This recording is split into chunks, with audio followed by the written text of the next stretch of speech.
Hello everyone, welcome to my YouTube channel. I am Dipali Mangla. Today I'm gonna discuss about rate of a chemical reaction.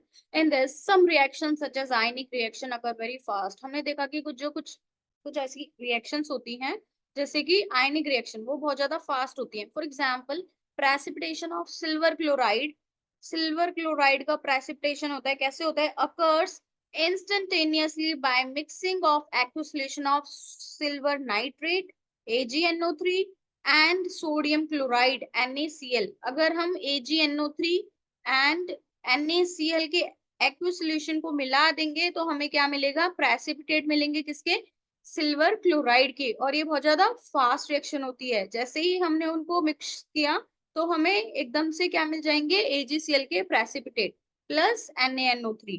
And on the other hand कुछ दूसरी side पर हम देखें, some reaction are very slow. कुछ reaction बहुत ज्यादा slow होती है. For example, rusting of iron in the presence of air and moisture. अगर एयर एंड मॉइस्चर की प्रेजेंस में लोहे का जंग लगना. Also there are reactions like inversion of cane sugar. Cane sugar का inversion and hydrolysis of starch. Starch का hydrolysis. जो ये रिएक्शन होती है which proceed with a moderate speed. ये बहुत ज्यादा मॉडरेट स्पीड पे होती है, मतलब बीच की गति से. Can you think of more example from each category? क्या तुम इनसे कुछ और एग्जाम्पल्स हो सकते हो? You must be knowing that speed of an automobile is expressed in terms of change in the position or distance covered by it in a certain period of time. तुमने ऐसा देखा होगा, जो स्पीड है किसी भी ऑटोमोबाइल की, हम उसको कैसे मेजर करते हैं? Change in position upon time. Similarly the speed of a reaction, जो रिएक्शन का स्पीड है या फिर रिएक्शन का रेट है, उसको हम कैसे डिफाइन कर सकते हैं? As the change in concentration of reactant और product in unit time. Concentration में चेंज किसका? या तो रिएक्टेंट का या प्रोडक्ट का upon time. To be more specific, it can be express in terms of rate of decrease in concentration of any one of the reactant. या तो reactant का जो कंसंट्रेशन है वो डिक्रीज हो रहा हो अपॉन टाइम, या फिर rate of increase in concentration of any one of the product. That is, या तो रिएक्टेंट डिक्रीज हो रहा हो उसका कंसंट्रेशन, या फिर प्रोडक्ट का कंसंट्रेशन इंक्रीज हो रहा हो. हम इस तरह से speed of reaction, rate of reaction को डिफाइन कर सकते हैं. Consider a hypothetical reaction. हमने एक हाइपोथेटिकल रिएक्शन ले ली. That is R gives product P.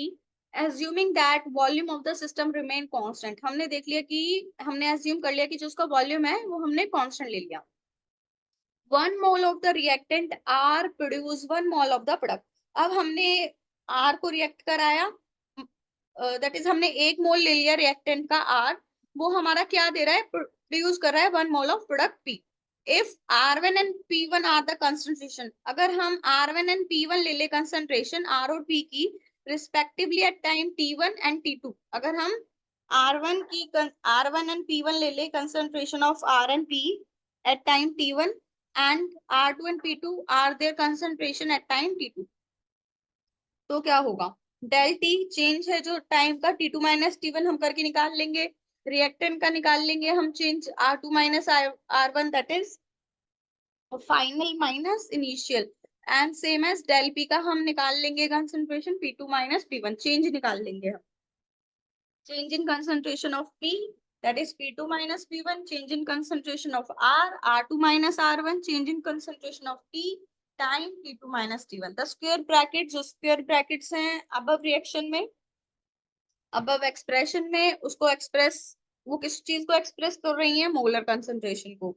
अब हम देखेंगे rate of disappearance of R. अगर हमारा जो R है उसका रेट ऑफ डिसअपियरेंस क्या है? Decrease in concentration of R upon में टाइम टेकन. क्या बोल रहा है? Decrease in concentration of R. जो रिएक्टेंट का कंसंट्रेशन डिक्रीज हो रहा है अपॉन में time T.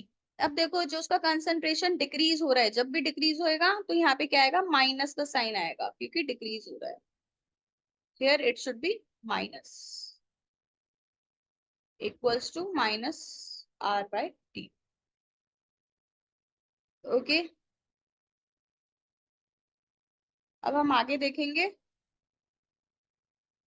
Rate of appearance of P. जो रेट है P के अपीयरेंस का वो क्या है? Increase in concentration of P upon में time taken.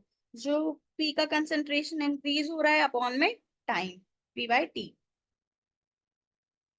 Since del r is negative quantity, जो डेल आर है वो हमारी नेगेटिव क्वांटिटी है, क्योंकि जो रिएक्टेंट है उसका कंसंट्रेशन डिक्रीज हो रहा है। It is multiply with -1 to make the rate of the reaction a positive quantity.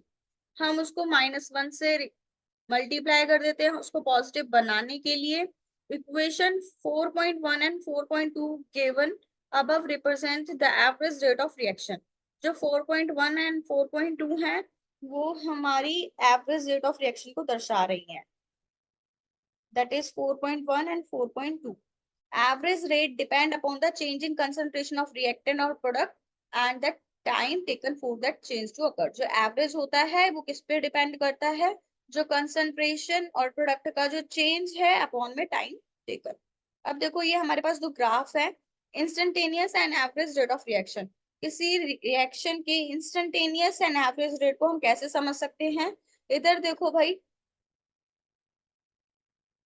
ये देखो अगर हम इस टाइम टी पे बात करें, स्मॉल टी, ओनली टी है ये स्मॉल टी, अगर हम इसका रेट देखें तो क्या है, -dr/dt। ठीक है, ये क्या है, कंसंट्रेशन ऑफ रिएक्टेंट है और टाइम के बीच में ग्राफ है, इस वजह से हमने क्या लिया, -dr/dt। ये क्या आ गया, इसका स्लोप। दैट इज जो इसका स्लोप है वो क्या है, माइनस का। अब अगर हम एवरेज की बात करें, T1 T2, उसके लिए हमें क्या चाहिए, फाइनल माइनस इनिशियल। तो हमारा इसका जो एवरेज रेट है वो क्या आ जाएगा, -R2 - R1/T2 - T1। इसी तरह से यहाँ पे जो ग्राफ है वो किसके बीच है, कंसंट्रेशन ऑफ प्रोडक्ट और टाइम के बीच में। अगर हम यहाँ पे टाइम टी पे बात करें, इंस्टेंटेनियस रेट देखें तो dp/dt। अगर हम इसका एवरेज रेट निकाले तो P2 - P1/T2 - T1।